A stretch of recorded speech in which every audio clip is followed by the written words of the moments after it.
Hello again, everyone. This is Randy, your sewing machine man, and what we have today is a Janome New Home limited edition. Back in the early 80s, when the Asian companies were going to their other name rather than the one that they introduced the products into the United States with, they were putting dual badges on the machines. This one was always the New Home in the United States, going back to, I don't know, the 1900s, New Home. And then when Janome took them over, they called them Janome New Homes, and then they became just Janomes, and the New Home went away. Kind of like in the early 80s when Datsun became Nissan. We had a couple early Datsuns that had Datsun by Nissan or Nissan by Datsun, something like that on the badges, and then they just dropped that and went straight to Nissan. But that was when that was changing over, and that was back when sewing machines were undergoing a transformation at the same time. They were still making a good machine at Janome New Home, and similar machines like this were also made for Sears Kenmore. I think the 385 series has a lot in common with this. And this one has a nylon drive gear, where that's when they started getting into the nylon parts and getting away from the all steel. But if you didn't get too carried away with these, they seem to serve very well, and this one held up pretty well. Whenever I see one of these, like I saw this one at a drop-off location, I thought, oh good, these are usually pretty straightforward routine machines. Boy, and sometimes I just get ahead of myself and I guess wrong. This one was not routine. Should have been, but I guess somebody sewed on some heavy stuff with it. And of course the routine went away when we had the needle plate all banged up. This is a different one, but you know, I had to recondition the one that's on there. And it was banged up pretty good, but you put the jeweler's file on it, you know, the file that has the diamond impregnated dust in it there, and you file it off and get it down to a nice bevel. And then the daggone hook was banged up. You know, the point of the hook always has a burr on it no matter what. If you sew it all, the needle's going to contact that point on the end, and instead of being a pinpoint, it's going to have a little burr on it, a little fish hook, a little flare, a little flatness, a little mushroom tip. So you polish that back out. This one had a pretty good couple dings on it. The one in here, this is one's for illustration, of course.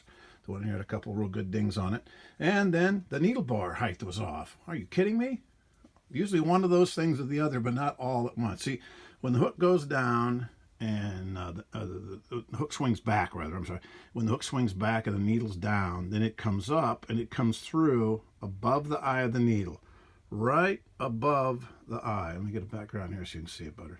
Right there, as it's on its right-hand swing on the zigzag, as it's swinging on the right-hand side, as it rises, this hook is going to come in from the left to right as the needle is rising. You can see the notch behind the eye. That'll be to the rear. And as it's rising, this will come up right above the eye. Now, if it comes in at the eye, it'll just lock it up and jam, and your spool will spin around. You're like, what the heck is that? And that's because the needle bar height just needs to be loosened. You get a 2 millimeter Allen, and you put it over on the needle bar setting, right there, and you loosen it, bring the needle bar down, I don't know, millimeter maybe. It's usually off because they assemble these. I mean, people put them together, and people have Mondays and people have Fridays, and people have good days and bad days. And this is one that's made in Thailand, and they usually do a real good job.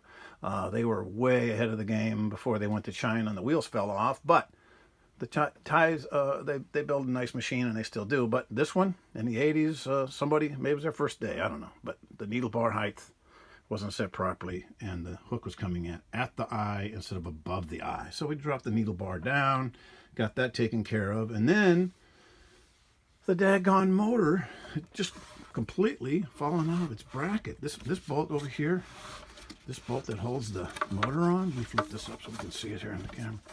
This bolt right here, whoops, hello, sudden burst of gravity. This guy right here was completely missing, and the motor, this was about halfway in, the motor was just hanging there, and then as a result, the side cover that goes on, the daggone motor pulley had bore a hole right through it because it was leaning up against this, and I imagine that melted all that plastic. That had to be quite a ruckus. But you know, sometimes these people get machines and they got them from somebody. They bought it at a yard sale. They bought it here or there. Or they inherited it and they don't know the history.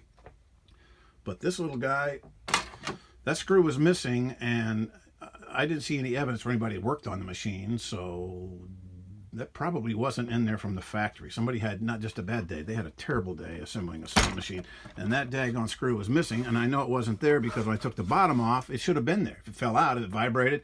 You know, this is just forensic logic. If it had fallen out, it would have been in there. So, screw was missing, had to replace the screw, and there was a needle plate screw missing, had to replace that. So I don't know the history of this machine, but I went from this will be routine to about 10 different things wrong with it. But here's the good news. The daggone thing straightens up and flies right. I had that light off because it really makes a glare there. So let's tighten down the hand wheel. And they're just real smooth machines. I recommend these machines. Like I said, nylon drive gear. Don't get carried away and try to make a saddle with it. Don't think you're going to sew on multiple layers of denim.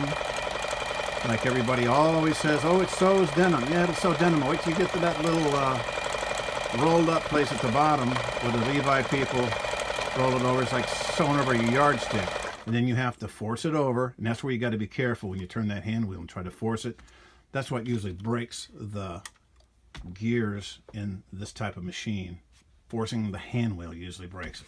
But I recommend this machine. It's a nice little machine for somebody. If you're going to find one out there used, you might have to give 125, 150 bucks for this little guy. And if you're going to service it, just like everything, this one here, I forgot to tell you, up here, it had thread wrapped all around the take-up lever. Oh, I mean, had to get the seam ripper and the tweezers and work on it for about 10 minutes. But that's what happens when you have these lay-in threading. So if the thread breaks, it just grabs down there and just starts wrapping around. If you don't get stopped, it'll just about halfway empty a spool of thread up in this area up here. So the thread wraps around up in there. And sometimes you can get an end and you can back it off, get the end of the thread and turn it backwards and back it off. A lot of times you just got to get your seam ripper and get in there and start cutting. So this one here had issues on top of issues, but took the top off. And I always tell people when you take the top off, you can't figure out how to get it off until you raise the handle, and they've hidden the screws underneath here. So on the top of the machine, this would be sitting like this. It would be, the handle would be right like so. So you raise the handle up, and then underneath there is where your screws are to be taking the top off. A lot of times folks say, well, you do all this, you don't tell us where the screws are hidden. Sorry about that, but I know, but I just can't take for granted that you know. So those two screws hidden underneath on the top of the handles. Down underneath, you have, let's see, 1, 2, 3, 4, 5, 6, 7, 8 screws to take the bottom off to clean that out. There's oiling wicks on the end of the top shaft and the bottom shaft. Anything that's a main shaft usually have oiling wicks on the end. It's a piece of felt. You oil that, you saturate it. Anything that hinges, anything that slides, like your needle bar, anything that rotates, give it a drop. Anything over here, you want to be real careful with it because it'll end up on the end of the needle if you get carried away with it and oil too much. But if you can get one of these guys, look, it's got a lot of nice stitches. It's got a nice four-step built-in buttonhole that I've had real good luck with. It has a 2-needle position, so you can get on the left needle position if you want to sew on something like swimsuit material, you know, single knit, stuff like that. It's got a nice zigzag, stretch stitches, overlock, 3-step zigzag, blind hem. It's got a lot of nice features. So if you got one of these, big feet, if you can get one of these, you'll probably do real well with it. And it's not too terribly heavy. You can take it with you as a portable, take it to your quilt retreat, stuff like that. But Janome makes a good machine. They always did. Some are better than others. This is real close to the medium top of the pack. If it had a steel gear down there, I would be buying and selling these left and right. But I don't because it has a nylon gear. Other than that, it's an awesome little machine. This was made back when they started doing the lay-in threading and started recessing the lifter lever. So it used to stick out the back, but everything started being swung inside and recessed because everything was breaking off in transit. So saving on the shipping costs. So this was the beginning of the era, the end of the new home era, and the beginning of the Janome era. And this little guy's a limited edition Janome new home. If you get one, you'll be glad you did. Thanks.